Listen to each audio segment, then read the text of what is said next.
إن الحمد لله نحمده ونستعينه ونستغفره ونعوذ بالله من شرور أنفسنا ومن سيئات أعمالنا من يهده الله فلا مضل له ومن يضلل فلا هادي له أشهد أن لا إله إلا الله وحده لا شريك له وأشهد أن محمدا عبده ورسوله يا أيها الذين آمنوا اتقوا الله حق تقاته ولا تموتن إلا وأنتم مسلمون يا أيها الناس اتقوا ربكم الذي خلقكم من نفس واحدة وخلق منها زوجها وبث منهما رجالا كثيرا ونساء واتقوا الله الذي تساءلون به والأرحام إن الله كان عليكم رقيبا يا أيها الذين آمنوا اتقوا الله وقولوا قولا سديدا يصلح لكم أعمالكم ويغفر لكم ذنوبكم ومن يطع الله ورسوله فقد فاز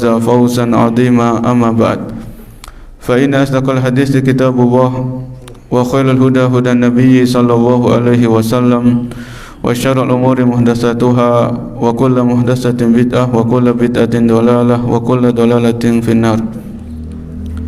Para hadirin kaum muslimin dan muslimah yang dimuliakan oleh Allah, alhamdulillah pada pagi hari ini kita masih diberikan banyak sekali kenikmatan. Di antaranya adalah nikmat untuk bisa salat subuh dengan berjamaah dan dilanjutkan dengan talabul ilm, yaitu belajar agama. Semoga amal yang kita lakukan diterima oleh Allah Subhanahu wa taala.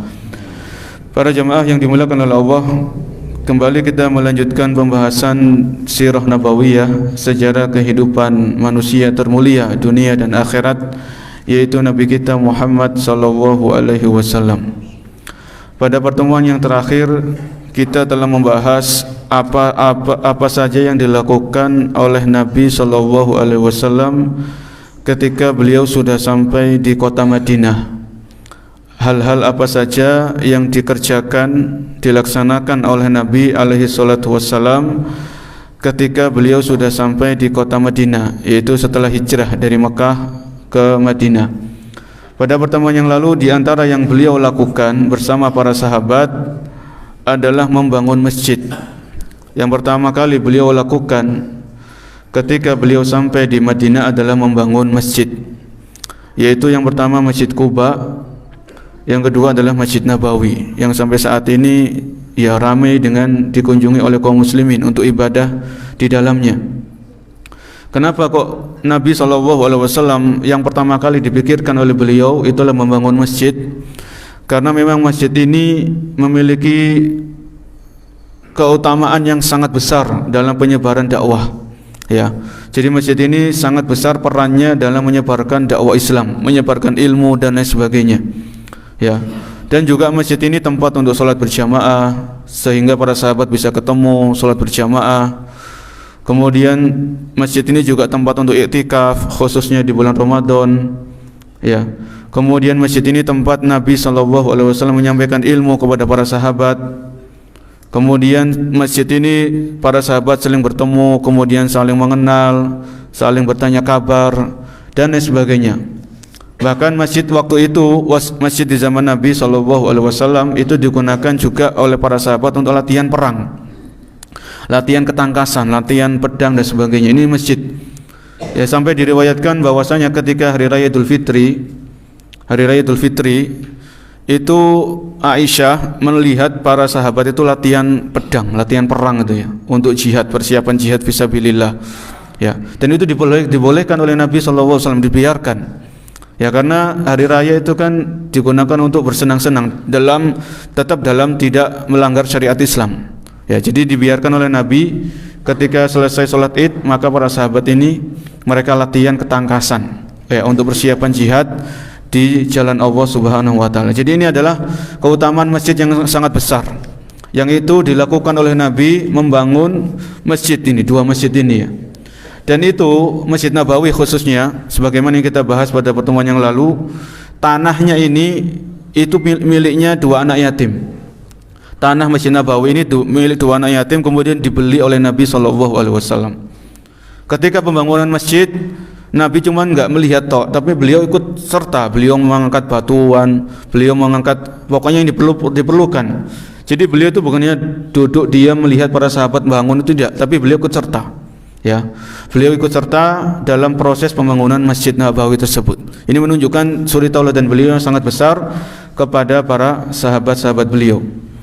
Kemudian para jamaah yang dimuliakan oleh Allah Subhanahu wa taala, kita akan melanjutkan hal yang kedua yang dilakukan oleh Nabi SAW ketika beliau sampai di Madinah adalah mempersaudarakan antara Muhajirin dan Ansor.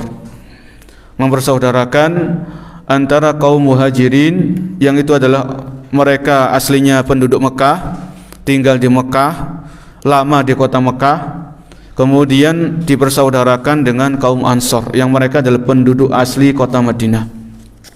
Disebutkan kana min nataijil hijrah wujudu muhajirin min butunin mukhtalifah. Di antara peristiwa yang terjadi setelah hijrah itu adalah banyaknya kaum Muhajirin yang datang ke kota Madinah. Dan tentunya orang-orang Muhajirin ini mereka datang dari berbagai macam penjuru kota Mekah. Ya, ada yang di pusat kota, ada yang di pinggiran kota Mekah, macam-macam. Mereka hijrah dan ketemunya di kota Madinah. Nazalu al-Madinata bila ahlin wa laysa ma'ahum mal. Orang-orang Muhajirin ini ketika mereka datang ke Madinah, mereka enggak punya keluarga. Mereka enggak punya keluarga. Ya, sebagaimana di antara yang pernah kita ceritakan Abu Salamah. Abu Salamah ini kan ketika beliau hijrah, Ummu Salamah masih di Mekah, ditahan sama keluarganya, enggak boleh hijrah. Sampai 1 tahun berikutnya baru Ummu Salamah ini nyusul suaminya. Ya, sehingga rata-rata Muhajirin itu mereka datang ke Madinah bila ahlin, tanpa keluarga, karena keluarga mereka masih musyrik. Ada di antara kaum Muhajirin keluarga mereka masih dalam kesyirikan, belum beriman. Akhirnya mereka otomatis nggak bisa ikut hijrah karena mereka nggak beriman. Dan orang-orang yang hijrah ini adalah orang yang beriman kepada Allah dan Rasulnya. Ya, walaysa ma'ahum mal, dan rata-rata Muhajirin ini tidak memiliki harta. Ya, rata-rata tidak punya harta. Kenapa? Karena memang ketika mereka hijrah itu mereka cuma bawa pakaian yang menempel di tubuhnya, cuma mungkin beberapa bekal. Sebagaimana kisah yang pernah kita ceritakan, kisahnya Suhaib Ar-Rumi radhiyallahu anhu, seorang sahabat. Suhaib Ar-Rumi ini kan orang kaya raya di kota Mekah. Memang pendatang, bukan penduduk asli kota Mekah. Suhaib Ar-Rumi ini orang pendatang. Kemudian Allah kasih rezeki, akhirnya dia walaupun pendatang di kota Mekah, beliau kaya raya. Lah ketika Suhaib Ar-Rumi radhiyallahu anhu itu mau hijrah, dia halang-halangi sama orang-orang kafir. Kamu ini pendatang di kota Mekah, bahasa kita, kamu ini pendatang di kota Mekah. Setelah kamu sukses, kamu kaya, kemudian kamu hijrah ke Madinah begitu saja. Kok enaknya, kan bahasa kita kan gitu.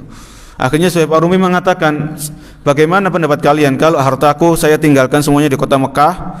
Ya, hartaku, tanahku, emasku, perakku, pokoknya hartanya semuanya ditinggalkan. Apakah kalian mengizinkan aku untuk hijrah? Iya, kami izinkan kamu untuk hijrah. Akhirnya ditinggalkan semuanya hartanya sama Suhaib Ar-Rumi ini radhiyallahu anhu.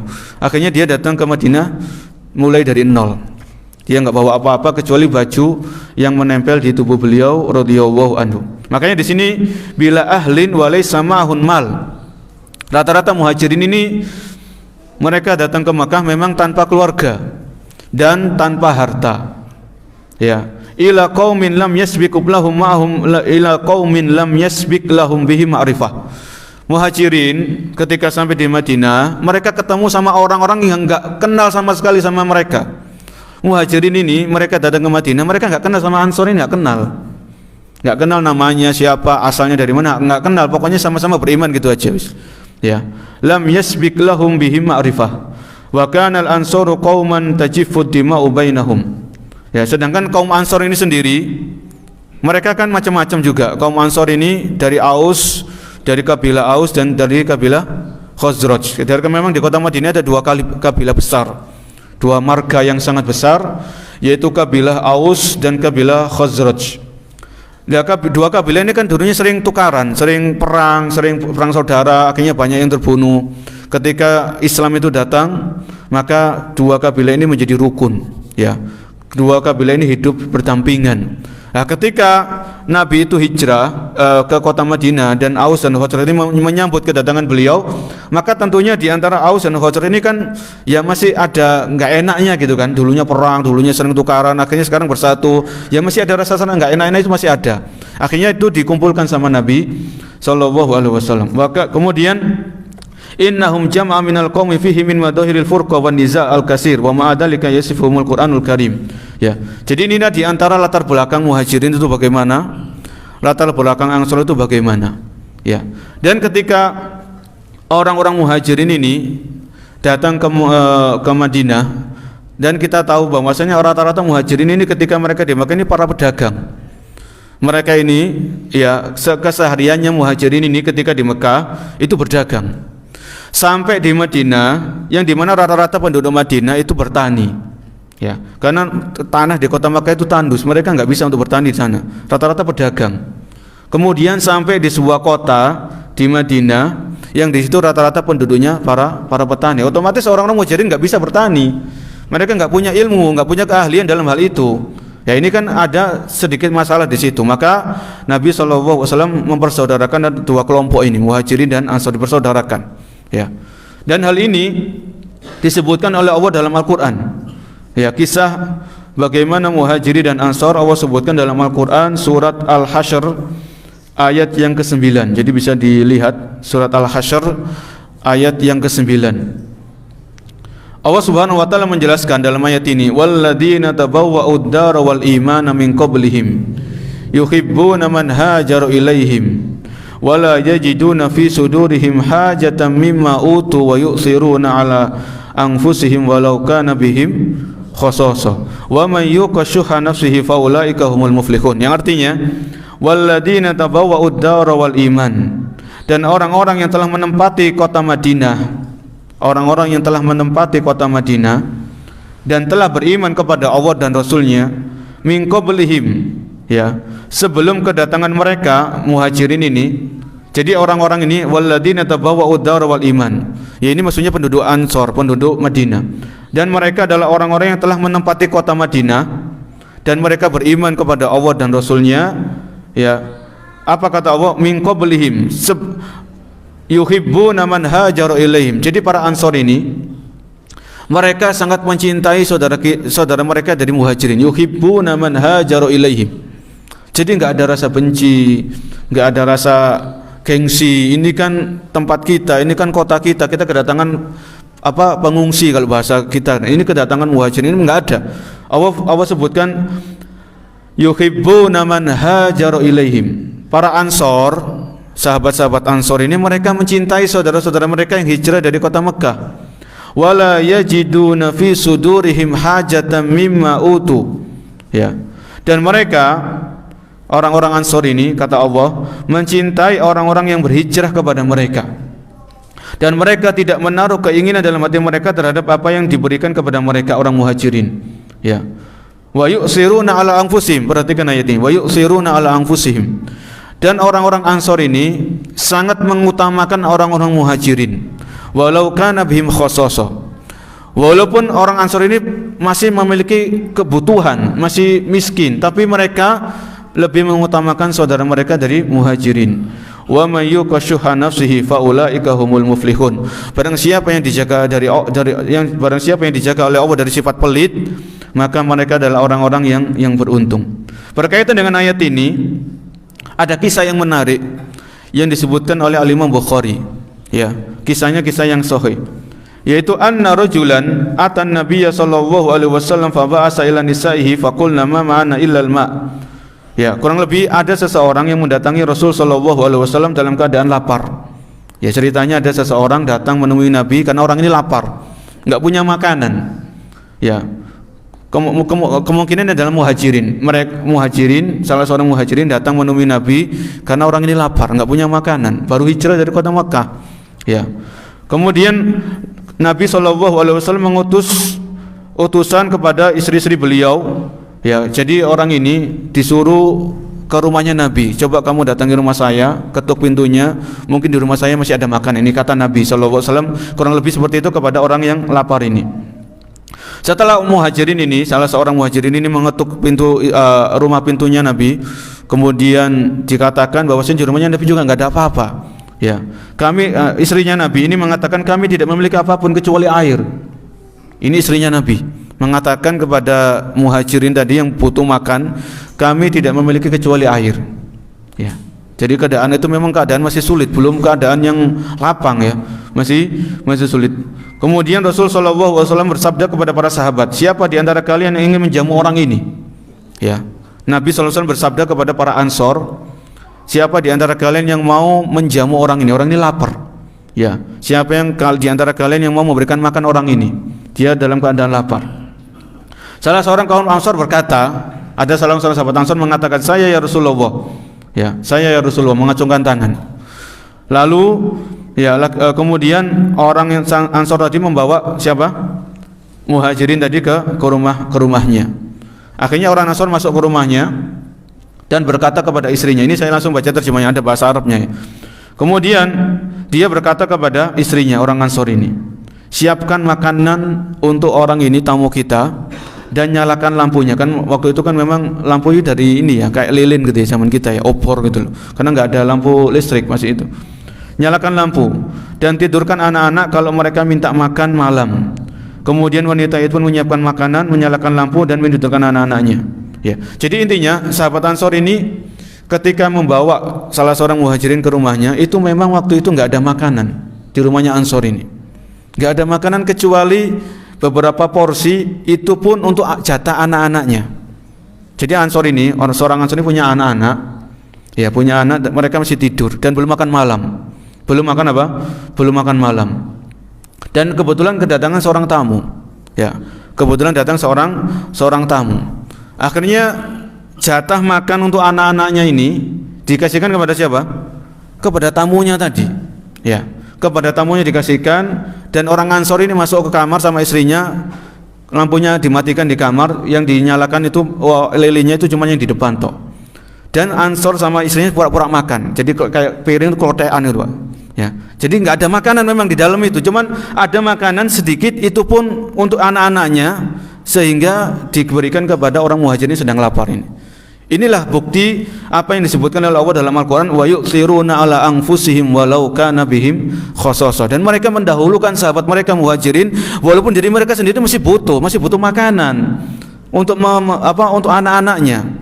Jadi anak-anaknya ini ditidurkan, tetap nggak dibangunkan sampai waktu pagi mungkin, karena memang nggak ada makanan. Kalau dibangunkan sudah nggak ada makanan, makanya dikasih kepada tamunya Muhajirin ini. Ya, ini sebutkan kisahnya kurang lebih seperti itu dalam hadis riwayat Bukhari. Ya, hadisnya hadis yang sahih. Ini adalah bagaimana dahulu kaum Ansor itu hati mereka itu bersih, tidak ada hasad, tidak ada benci, tidak ada sombong, ya, tidak ada yang aneh-aneh lah.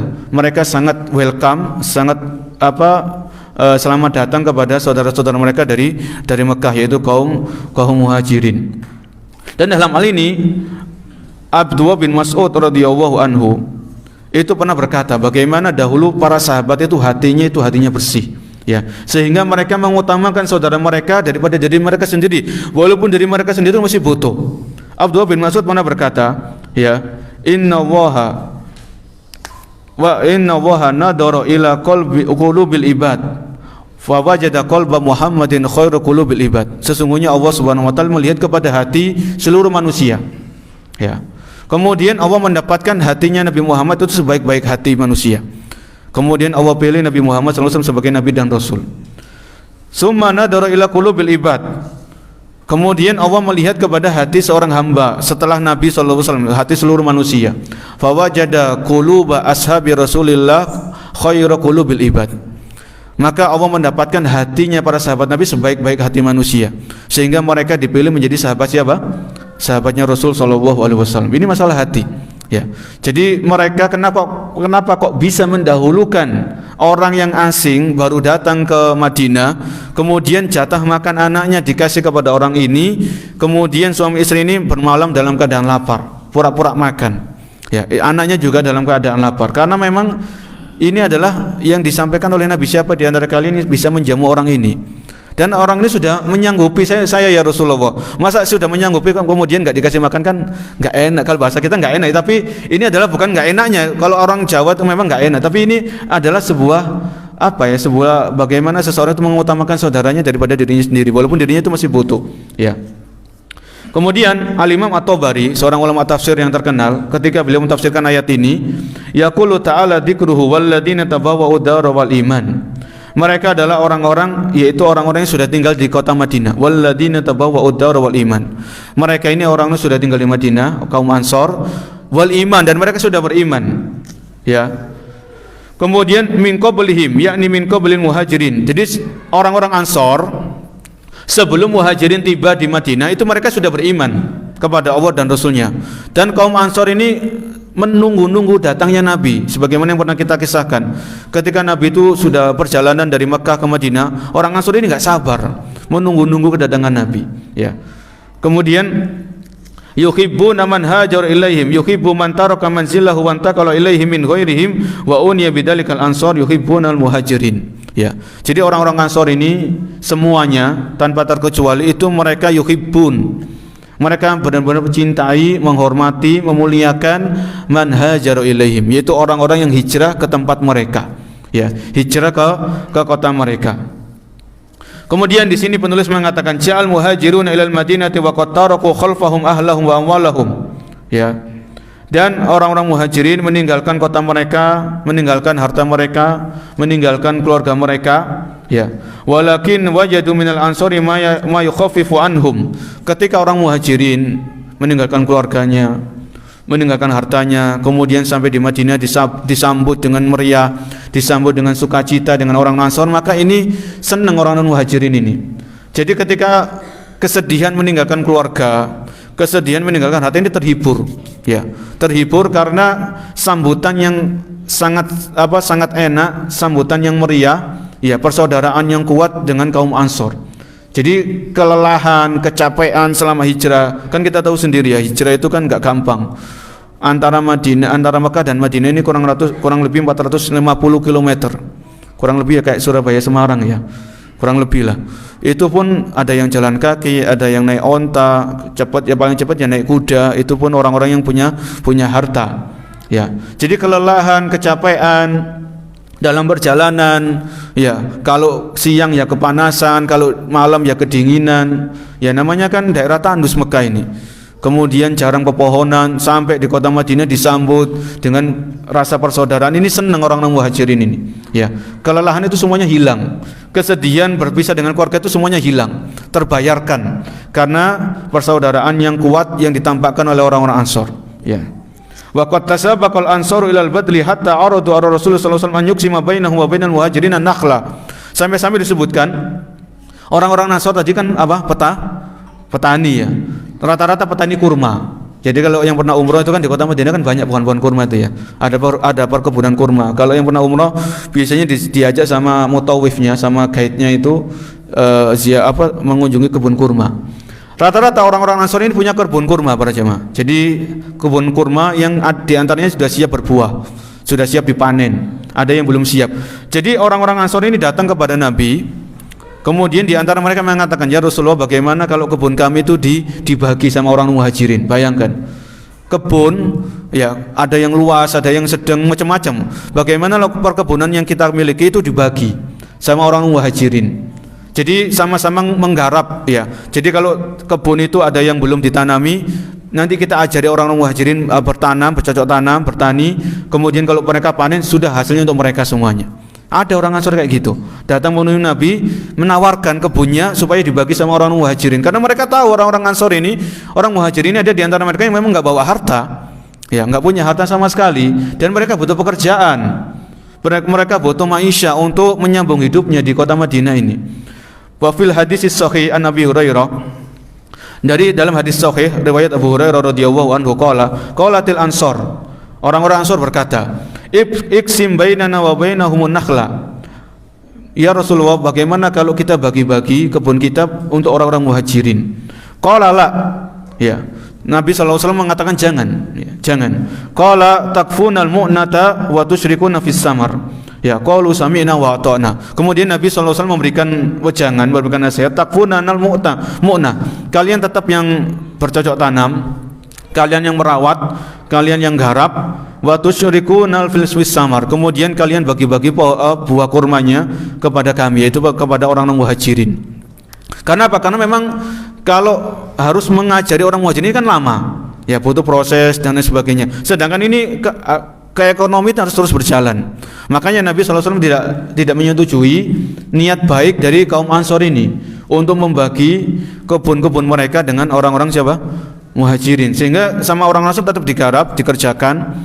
Kemudian kalau panen hasilnya dibagi-bagi sama orang-orang Muhajirin. Ya. Ini sebagaimana mereka menjalankan apa yang disampaikan oleh Nabi. Maka orang Rasul mengatakan qalu sami'na wa ata'na. Kami dengar ya Rasulullah dan kami taat. Ya.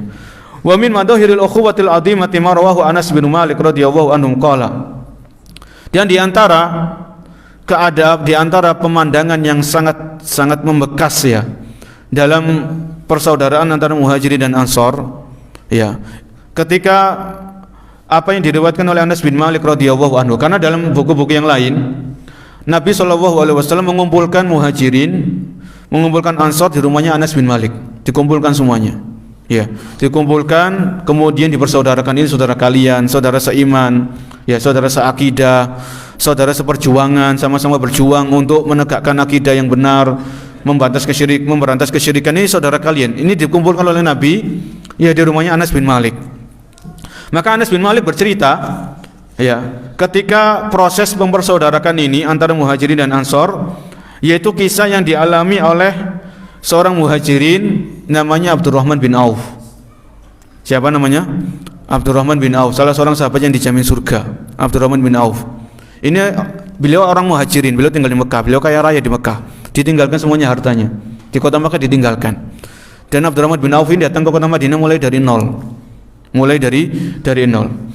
Kemudian Abdurrahman bin Auf ini dipersaudarakan dengan seorang Ansor namanya Sa'ad bin Rabi. Seorang sahabat radhiyallahu anhu, Sa'ad bin Rabi. Fa'aradu alaihi an yunasifahu ahlahu wa malahu. Sa'ad bin Rabi ini kebetulan memang orang kaya di Madinah. Sa'ad bin Rabi ini orang kaya. Apa kata Sa'ad bin Rabi kepada Abdurrahman bin Auf? Ya. Maka Sa'ad bin Rabi ini menawarkan kepada Abdurrahman bin Auf. Dan kebetulan Sa'ad bin Rabi ini Sa'ad bin Rabi ini orangnya poligami, punya beberapa istri. Ya, punya beberapa istri. Dan Abdurrahman bin Auf waktu itu datang ke Madinah itu dalam keadaan lajang, masih bujang. Ya, masih bujang. Abdurrahman bin Auf belum nikah waktu itu. Belum nikah. Maka ketika Abdurrahman bin Auf datang ke Madinah, ditawari sama Sa'ad bin Rabi. Jadi saya punya harta, saya bagi separuh. Untuk kamu separuh, untuk saya separuh. Bayangkan, separuh hartanya dikasihkan kepada siapa? Abdurrahman bin Auf. Saya punya beberapa istri. Saya ceraikan salah satu di antara mereka yang paling cantik, saya ceraikan. Kalau selesai masa iddahnya, kamu bisa nikahi. Ini Sa'ad bin Rabi kepada Abdurrahman bin Auf ditawarkan. Ya, saya punya beberapa istri. Saya ceraikan salah satu di antara mereka yang paling cantik. Kemudian kalau selesai masa iddahnya, kamu bisa menikahinya. Ya. Kira-kira Abdurrahman bin Auf menerima enggak tawaran kayak gini? Ini tawaran menggiurkan ini berjamaah. Menggiurkan sekali ini. Separuh hartanya cuma-cuma dikasihkan kepada Abdurrahman bin Auf. Kemudian Abdurrahman bin Auf mengatakan, barakallahu laka fi ahlika wa malika. Semoga Allah memberkahi keluargamu dan memberkahi hartamu. Ini ucapan Abdurrahman bin Auf kepada Sa'ad bin Rabi. Dullani ala suq. Tunjukkan aku pasar. Tunjukkan aku pasar. Ya. Jadi Abdurrahman bin Auf ini enggak menerima tawaran dari Sa'ad bin Rabi. Enggak, wala istrinya tidak dinikahi setelah dicerai. Kalau seandainya Abdurrahman bin Auf ini mau diceraikan, tapi Abdurrahman enggak mau. Abdurrahman bin Auf enggak mau. Dikasih harta separuhnya enggak mau. Yang ditanya sama Abdurrahman bin Auf, dullani ala suq. Tunjukkan saya pasar di sini di mana? Karena memang Abdurrahman bin Auf seorang pedagang, orang Makkah rata-rata pedagang. Tunjukkan saya pasar di sini di mana? Ya. Akhirnya ditunjukkan sama Sa'ad bin Rabi pasarnya orang-orang Yahudi. Memang di Madinah ini banyak orang-orang Yahudi, mereka punya pasar. Ditunjukkan di situ. Akhirnya Abdurrahman bin Auf dagang, mungkin kasih modal sama Sa'ad bin Rabi, kasih modal beberapa. Fara biha syai'an min aqid wa saman. Setelah Abdurrahman bin Auf datang ke pasar, maka beliau dagang dan beliau untung. Beliau langsung dapat untung. Ya. Dapat untung. Kemudian selang beberapa hari setelah Abdurrahman bin Auf ini dagang di pasarnya orang-orang Yahudi, fara'ahun nabiyyu sallallahu alaihi wasallam ba'da ayyamin wa alaihi asar min sufratin. Ya. Kemudian ini masih kisahnya Anas bin Malik menceritakan tentang Abdurrahman bin Auf dan Sa'ad bin Rabi' radhiyallahu anhuma. Selang beberapa hari setelah Abdurrahman bin Auf ini dagang di pasarnya kota Madinah tadi, maka Nabi sallallahu alaihi wasallam bertemu dengan Abdurrahman bin Auf. Dan di wajah beliau itu ada semacam kekuning-kuningan, yaitu rasa kebahagiaan. Ya. Kemudian Nabi bertanya, "Muhaimun ya Abdurrahman, apa yang terjadi wahai Abdurrahman? Saya lihat kamu kok wajahnya sumringah, gembira, senang." Gitu ya. Maka Abdurrahman bin Auf mengatakan, "Tazawwajtu imra'atan minal Ansor." Aku telah menikahi salah seorang wanita dari kaum Ansor. Ya. Jadi Abdurrahman bin Auf telah menikahi salah seorang wanita dari kaum Ansor. Ya. Qala, maka Nabi bertanya, "Fama sukta 'alaiha?" Mahar apa yang kau berikan kepada orang Ansor? Karena Nabi kan tahu Abdurrahman bin Auf ini kan baru hijrah kan gitu ya, belum punya apa-apa. Mungkin kalau dagang mungkin untungnya belum banyak. Makanya Nabi bertanya, "Mahar apa yang kau berikan kepada wanita Ansor itu?" Qala wasna nuwatin min dahab. Yaitu emas seberat biji kurma. Jadi kalau kita makan kurma, itu kan ada bijinya ya. Itu emas para jamaah. Enggak tahu berapa gram kalau ditimbang ya, saya enggak pernah tahu.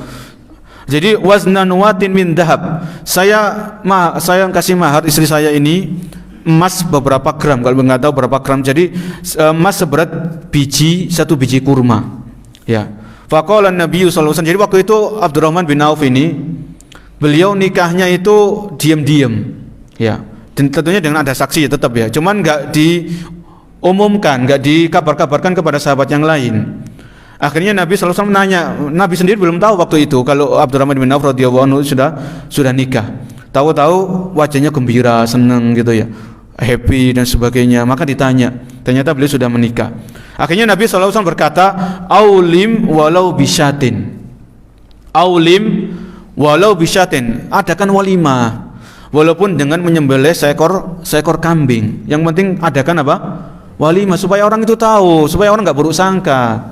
Ya, jadi terkadang orang itu memang kalau memang dia nikah belum mampu nikah secara resmi di KUA, maka dia nikah siri. Walaupun nikah siri kan perlu walimah. Ya, walaupun hanya satu ekor kambing paling banter ya 2 juta 3 juta. Ya, kalau belum mampu ya mungkin hutang dulu lah. Insyaallah Allah akan kasih kemampuan. Kalau orang sudah nikah itu kan rezekinya seorang istri ini kan akhirnya dialirkan kemana? Ke suaminya. Seorang wanita rezekinya itu selama wanita ini belum nikah itu ditanggung sama bapaknya kan gitu ya. Jadi Allah ngasih rezeki melalui bapaknya si wanita ini. Setelah si wanita ini dinikahi seorang laki-laki, maka Allah memberikan rezeki kepada wanita ini melalui suaminya.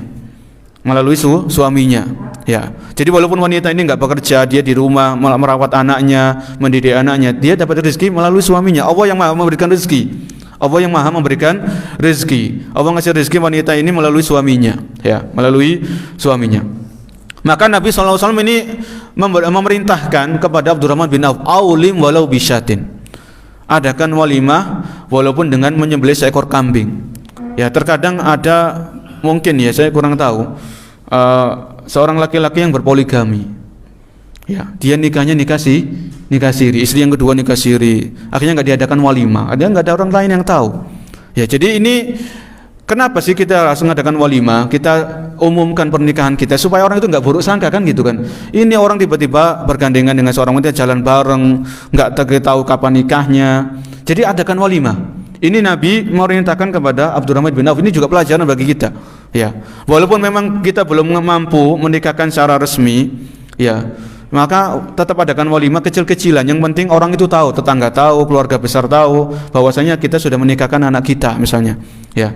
Ini tadi di antara kisah yang diriwayatkan oleh Anas bin Malik bagaimana persaudaraan antara Sa'ad bin Rabi dengan Abdurrahman bin Auf. Ya, persaudaraan seiman, seakidah, bukan persaudaraan dengan hubungan darah, ya, bukan hubungan nasab dan lain sebagainya. Wa wasalal isaru bil ansar ridwanullahi ta'ala alaihim annahum kanu yaqtari'una fi sakanil muhajirin ladaihim. Ya, bahkan orang-orang muhajir, orang-orang ansor itu mengadakan undian.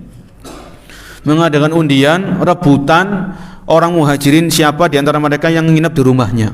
Ya. Jadi sampai rebutan. Orang ansor itu rebutan karena saking banyaknya orang ansor, yaitu mereka rebutan pengen salah satu muhajirin itu nginep di rumahnya, tidur di rumahnya, istirahat di rumahnya. Ini ya, sampai sebegitunya. Bal wasala bihim al-isaru ila an qalu li Rasul sallallahu alaihi wasallam in syi'ta faqut minna manazilana faqala lahum Rasulullah sallallahu alaihi wasallam khairan. Maka ada di antara orang Ansor itu datang kepada Nabi. Kalau yang sebelumnya orang Ansor ini menawarkan perkebunan, gimana kalau kebun kami dibagi dengan orang Muhajirin. Kemudian Nabi kurang setuju, karena orang Muhajirin ini belum tahu tentang tata cara bertani yang benar, yang menghasilkan itu bagaimana, yang menguntungkan bagaimana. Akhirnya orang Ansor datang, beberapa di antara mereka datang kepada Nabi, ya, fakhud minna manazilana, ya Rasulullah, kalau engkau berkehendak, maka rumah-rumah kami hadiahkan gratis untuk orang-orang Muhajirin. Tawari rumah. Kalau tadi ditawari ke kebun, sekarang tawari rumah. Ya. Faqala lahum Rasulullah sallallahu alaihi wasallam, maka Nabi sallallahu alaihi wasallam bersabda kepada mereka, qaulu khairan. Sudah, itu untuk kalian saja. Ya, jadi biar orang-orang muhajirin ini mereka tinggal di masjid dahulu, di teras masjid sampai Allah memberikan rezeki kepada mereka. Qala Ibnul Qayyim rahimahullah, Al-Imam Ibnul Qayyim berkata, "Summa akhar Rasulullah sallallahu alaihi wasallam bainal muhajirin wal ansar fi dari Anas bin Malik wa kanu 90 rajulan." Ya. Kemudian Nabi mempersaudarakan antara Muhajirin dan Ansor di rumahnya Anas bin Malik yang waktu itu memang jumlah mereka 90 orang.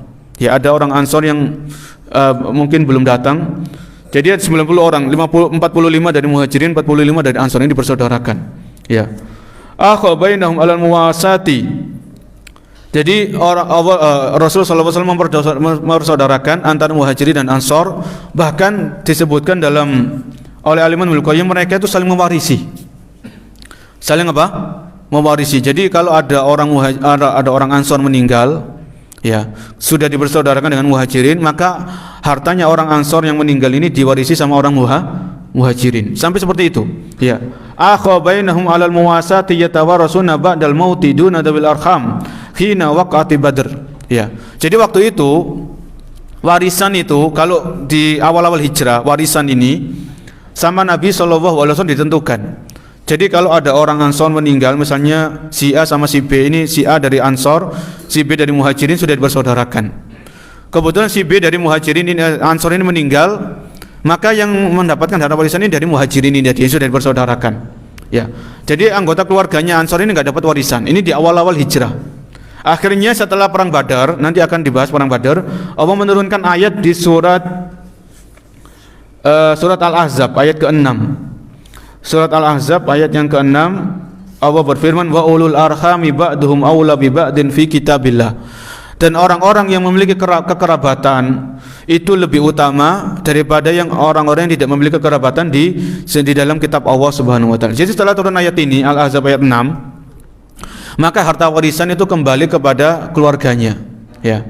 Setelah turun ayat ini, maka kalau ada orang Ansor meninggal, itu hartanya tidak lagi diwarisi oleh orang Muhajirin, tapi hartanya diwarisi oleh keluarga si Ansor tadi. Setelah ayat tersebut turun. Ya. Wa yara Syekhul Islam Ibnu Taimiyah rahimahullah wa wafaqahu ala dzalika tilmidu Ibnu Qayyim wa Ibnu Katsir rahimahullah anna al-mu'akhata kanat bainal Muhajirin wal Ansar. Falam yu'akhir Rasulullah sallallahu alaihi wasallam bainal Muhajirin ba'dhum ba'din li'anna al-Muhajirin kanu mustaghnina bi ukhuwatil Islam wa ukhuwatid dar wa qarabatin nasab an aqdi mu'akhatin. Disebutkan oleh Syekhul Islam Ibnu Taimiyah, seorang ulama yang terkenal, yang dimana Syekhul Islam Ibnu Taimiyah ini punya murid. Jadi muridnya Syekhul Islam Ibnu Taimiyah ini muridnya adalah murid beliau adalah Ibnul Qayyim dan Ibnu Katsir. Jadi Syekhul Islam Ibnu Taimiyah ini punya dua murid yang terkenal di dunia Islam, Ibnul Qayyim sama Ibnu Katsir. Ini dua-duanya muridnya siapa? Ibnu Taimiyah rahimahumullah. Jadi di antara kehebatan seorang guru itu bisa memunculkan murid-murid yang juga ahli ilmu. Ibnu Taimiyah rahimahullah ini seorang ahli ilmu. Beliau dengan izin Allah bisa muncul murid-murid yang terkenal seperti Ibnul Qayyim dan Ibnu Katsir. Ibnu Katsir seorang ahli tafsir kan gitu ya. Tafsir Ibnu Katsir. Ini berkata, annal muakhata kanat bainal muhajirin wal ansor. Jadi yang dipersaudarakan oleh Nabi itu muhajirin dan ansor. Adapun sesama muhajirin, karena muhajirin ini kan sebagaimana yang saya katakan tadi, itu dari berbagai macam penjuru kota Mekah. Ada yang dari sini. Tentu di antara mereka belum saling mengenal. Ya, belum saling mengenal, tapi tetap mereka bergabung di kalangan muhajirin dan mereka disatukan dalam akidah yang sama, dalam keimanan dan seterusnya. Ya, ini tadi yang disebutkan oleh para ahli ilmu tentang bagaimana yang dilakukan oleh Rasul sallallahu alaihi wasallam setelah beliau bangun masjid. Beliau mempersaudarkan antara siapa? Muhajirin dan Ansor. Kemudian apa pelajaran yang bisa kita petik dari kisah ini? Kisah mempersaudarakan antara Muhajirin dan Ansor. Yang pertama kata penulis, al-bad'u bil muakhati yadullu ala ahamiyatiha. Jadi kenapa Nabi memulai langkah beliau di kota Madinah setelah membangun masjid untuk mempersaudarakan dua kelompok, yaitu Muhajirin dan Ansor. Ini menunjukkan tentang kepentingnya rasa persaudaraan, pentingnya tali persaudaraan, walaupun itu bukan senasab dan sedarah ya, tapi persaudaraan seiman, persaudaraan seakidah ya, ini lebih ditekankan. Ya, dan juga disebutkan oleh Allah Subhanahu wa taala dalam surat Al-Hujurat, innamal mu'minuna ikhwah. Innamal mu'minuna ikhwah. Sesungguhnya orang yang beriman itu bersaudara. Ya. Maka di sini dipraktekkan oleh Nabi sallallahu alaihi wasallam. Dipersaudarakan antara Muhajirin dan Ansor, sama-sama beriman. Ya, ini pentingnya persaudaraan. Persaudaraan seiman dan seakidah. Bahkan terkadang kita dapatkan di masyarakat zaman kita saat ini, ada orang, mungkin kita punya teman, punya sohib, punya tetangga seiman dan seakidah, itu lebih baik daripada saudara kita kandung kita. Benar atau tidak? Benar, kayak gitu para jamaah. Ada, dan saya sendiri mengalami seperti hal itu ya. Saya dulu pernah di Bekasi, merantau ke sana karena mengajar di Bekasi. Itu saya punya tetangga, punya teman-teman, punya sohib, itu mereka baik sekali sama kita orang. Ya, melebihi kebaikan saudara kandung kami pribadi. Ya, bukan berarti saudara kandung kami bukan baik, tapi kebaikan mereka itu kok kayak saudara kandung gitu loh maksudnya. Jadi itu kenyataan. Jadi persaudaraan antara seiman, seakidah, semanhaj, ya. Kemudian kita benar-benar ingin menegakkan tauhid, ingin memberantas kesyirikan, menegakkan sunnah. Ini persaudaraan yang kuat, melebihi persaudaraan dengan hubungan darah dan nasab. Ya. Maka wa inna min a'dhamin ni'am 'alal muslimina nikmatul ukhuwati fillah. Ya. Dan Allah sebutkan dalam Al-Qur'an, di antara nikmat yang agung, nikmat yang besar yang Allah berikan kepada umat Islam adalah nikmat persaudaraan. Ya, yang dulunya orang Ansor itu eker-ekeran, tukaran, saling perang, saling bunuh, banyak korban. Akhirnya Allah satukan mereka dengan keimanan setelah diutusnya Rasul sallallahu alaihi wasallam. Ini menunjukkan pentingnya nikmat persaudaraan ini dijaga. Ya, Allah berfirman dalam surat Ali Imran ayat 103. Surat Ali Imran ayat 103 yang bunyinya, walquru ni'matallahi 'alaikum idz kuntum a'daan fa'alafa baina qulubikum fa asbahtum bi ni'matihi ikhwana. Ya, Allah sebutkan dalam surat Ali Imran ini 103, walquru, dan ingatlah kalian wahai orang-orang beriman, nikmatallahi alaikum, nikmat yang telah diberikan oleh Allah kepada kalian. Idz kuntum a'daan, yang dulu kalian itu bermusuhan. Ya, di antaranya contohnya orang-orang Ansor itu bermusuhan. Aus dan Khazraj eker-ekeran, tukaran. Idz kuntum a'daan fa'alafa baina qulubikum. Kemudian Allah lembutkan hati-hati kalian dengan keimanan. Ya, fa asbahtum bi ni'matihi ikhwana, dan setelah itu kalian menjadi bersaudara, persaudaraan yang kuat, karena persaudaraan didasari dengan keimanan, enggak pandang bulu, enggak pandang suku, enggak pandang golongan, enggak pandang ras, enggak pandang warna kulit. Yang penting mempersatukan adalah keimanan, ketauhidan. Ya, wa asbahtum bi ni'matihi ikhwana. Kemudian wa kuntum ala syafa khufratin minan nari fa anqadhakum minha, dan dulu kalian itu dalam kesyirikan. Ini Allah juga sebutkan nikmat hidayah. Ya. Dan dulu kalian itu sudah berada di jurang-jurang jurang-jurang neraka karena masih syirik, belum dikasih hidayah tauhid. Fa anqadhakum minha, kemudian Allah selamatkan kalian dengan dikasih hidayah tauhid. Jadi dalam ayat ini Ali Imran 103 Allah sebutkan nikmat persaudaraan sebelum nikmat hidayah. Padahal ini sama-sama penting, sama-sama nikmat yang agung, tapi Allah dahulukan nikmat persaudaraan. Ini pentingnya menjaga persaudaraan di antara kaum muslimin, menguatkan. Ya, jadi kalau ada saudara kita yang sakit jadi jenguk, kalau ada saudara kita yang kesusahan ya dibantu, kalau ada saudara kita yang meninggal ya kita urus jenazahnya, kita antarkan ke kuburan. Kan hakul muslim ala muslim situn, kan Nabi sebutkan ya. Hak seorang muslim kepada muslim yang lain ada 6. Itu kalau kita praktekkan semuanya, ya. Kemudian kita kalau ketemu sama saudara kita salam. Pokoknya ini akan memperkuat persaudaraan antara kaum muslimin. Bahkan Nabi SAW bersabda dalam hadis yang lain, la tahasadu, wala tanajashu, wala tabaghudu, wala tadabaru, wa kunu ibadallahi ikhwana. Nabi SAW ingatkan. Hadis ini ada dalam kitab Arba'in Nawawi. La tahasadu, jangan kalian hasad. Wala tadabaru, jangan saling membelakangi. Wala tabaghudu, jangan kalian saling membenci. Wa kunu ibadallahi ikhwana, dan jadilah kalian hamba-hamba Allah yang bersaudara. Jadi ini Nabi ingatkan, di antara seseorang kenapa hubungan persaudaraan seiman seakidah itu retak, kenapa hubungan persaudaraan antara senasab sesaudara itu retak, karena di antaranya karena hasad. Kan begitu kan? Orang hasad itu bahaya, bisa merusak persaudaraan. Oleh karena itu Nabi mengatakan la tahasadu, jangan kalian saling hasad. Ya, masalah ilmu, masalah harta, masalah perniagaan, masalah dagang, jangan sampai hasad. Sama-sama dagang, Allah sudah jamin rezeki, kenapa harus hasad? Ya, ini yang pertama. Jadi pentingnya nikmat persaudaraan yang harus benar-benar kita jaga. Yang kedua, di antara pelajaran penting, al-bad'u bil muakhati yadullu ala syumulil Islam li umuri dini wa dunya. Ya, Nabi SAW memulai dengan persaudaraan antara muhajirin dan ansor. Ini menunjukkan agama Islam ini agama yang lengkap, agama yang sempurna, yang mencakup mengatur hubungan antara seorang muslim dengan Allah Subhanahu wa taala dan mencakup hubungan antara seorang muslim dengan saudaranya sama muslim. Ya.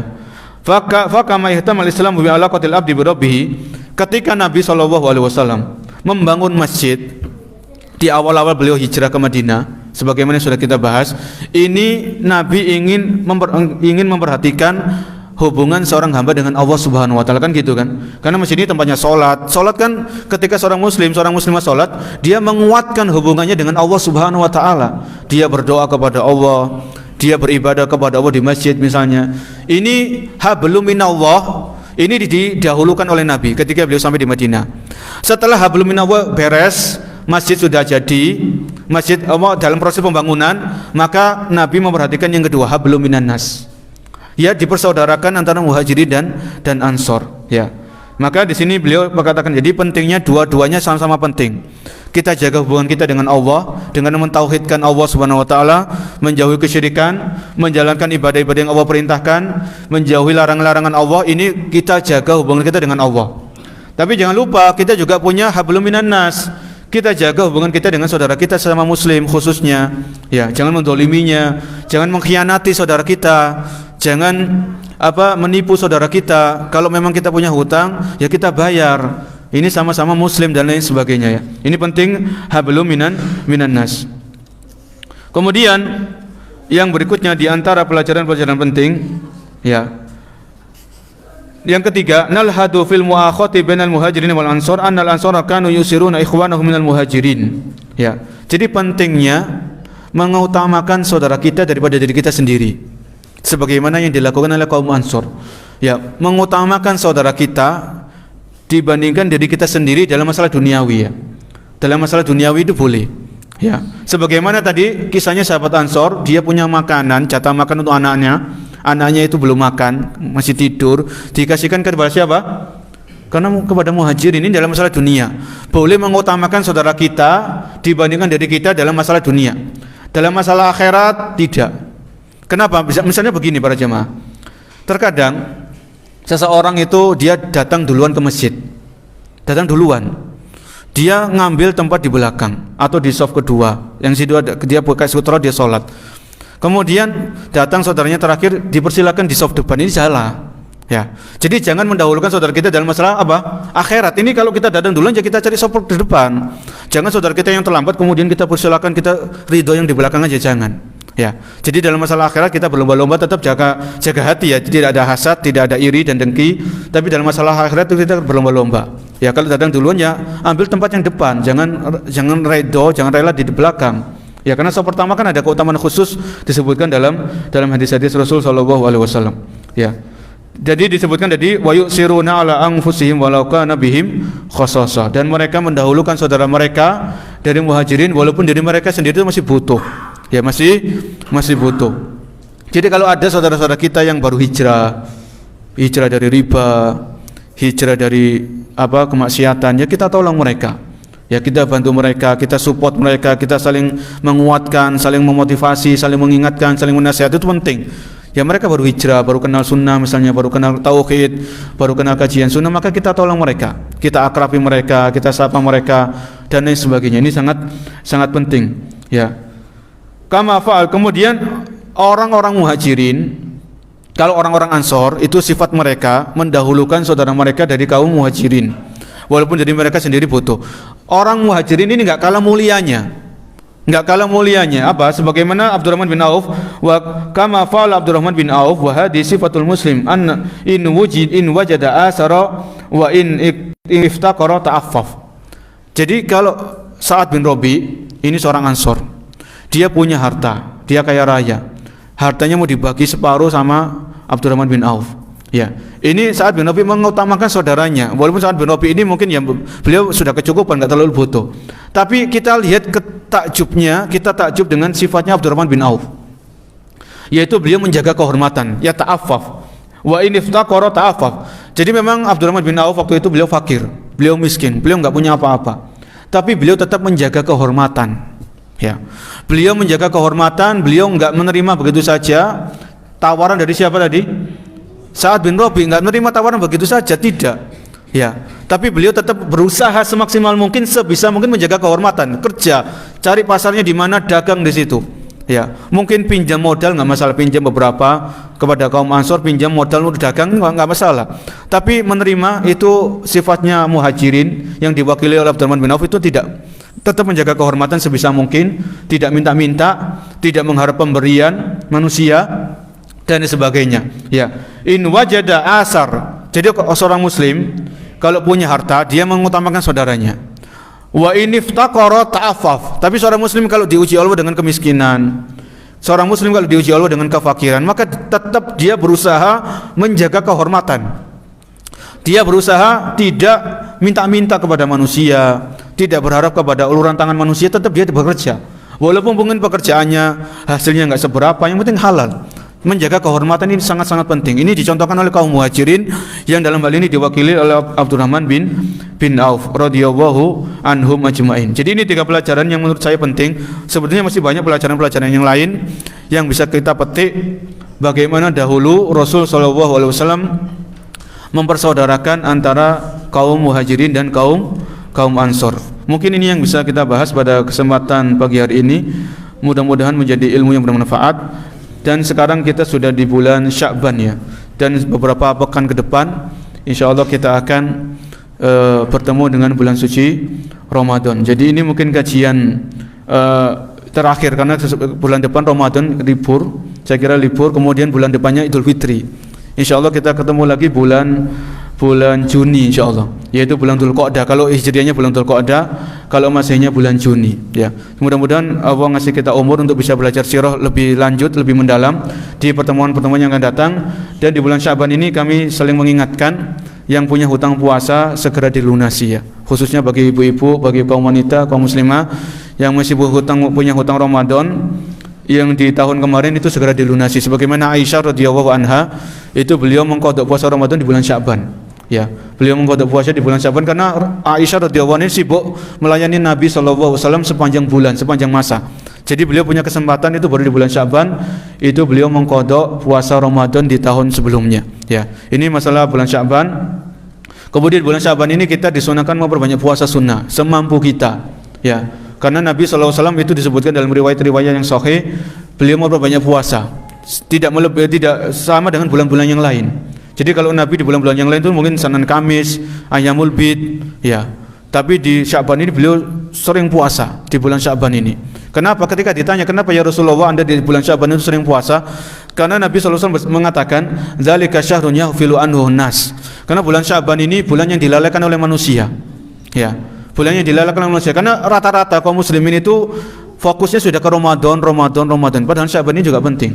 Yaitu proses persiapan pemanasan. Yang sudah lama nggak baca Al-Quran, maka kita persiapan pemanasan baca Al-Quran lagi. Ya, yang sudah lama nggak puasa sunnah, maka mungkin kalau sempat ya puasa sunnah. Kalau nggak sempat ya mau gimana lagi? Biasanya hari pertama mungkin down ya, karena sudah lama nggak puasa sunnah. Terakhir puasa sunnah mungkin puasa Asyura, jangan-jangan ya. Puasa Asyura bulan Muharram beberapa bulan yang lalu. Mungkin karena kesibukan, karena pekerjaannya nggak masalah. Tapi yang harus kita perhatikan, kalau memang kita mau memperbanyak puasa sunnah di bulan Sya'ban, karena meneladani Rasul SAW, jangan sampai puasa sunnah yang kita kerjakan menghalangi kita bekerja. Karena bekerja ini kan wajib kan ya, kewajiban bagi laki-laki mencari nafkah. Kemudian kalau kita puasa sunnah, kemudian kita lemes bekerja, kita menyia-nyiakan amanah, maka ini juga tidak benar. Ya, jadi kalau memang kita puasa sunnah dan Allah ngasih kita kekuatan ya silakan. Tapi yang wajib tetap harus kita perhatikan. Yang wajib itu menunaikan amanah, mencari nafkah yang halal untuk istri dan anak kita. Ya, itu mungkin yang bisa kita sampaikan pada kesempatan hari ini. Mudah-mudahan bermanfaat. Kurang lebihnya kami mohon maaf sebesar-besarnya. Kita akhiri subhanakallahumma wa bihamdika asyhadu an la ilaha illa anta astaghfiruka wa atubu ilaik. Assalamualaikum warahmatullahi wabarakatuh.